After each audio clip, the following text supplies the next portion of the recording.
Цифровой приемник ТВ сигналов. Перестал включаться, разбираем, смотрим сразу сдутый конденсатор, откручиваем модуль питания, снимаем переднюю панель,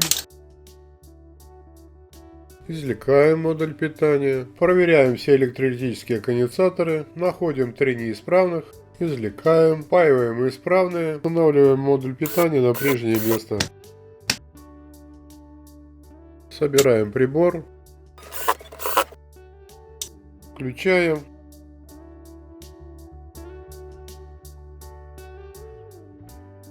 проверяем на работоспособность и пользуемся.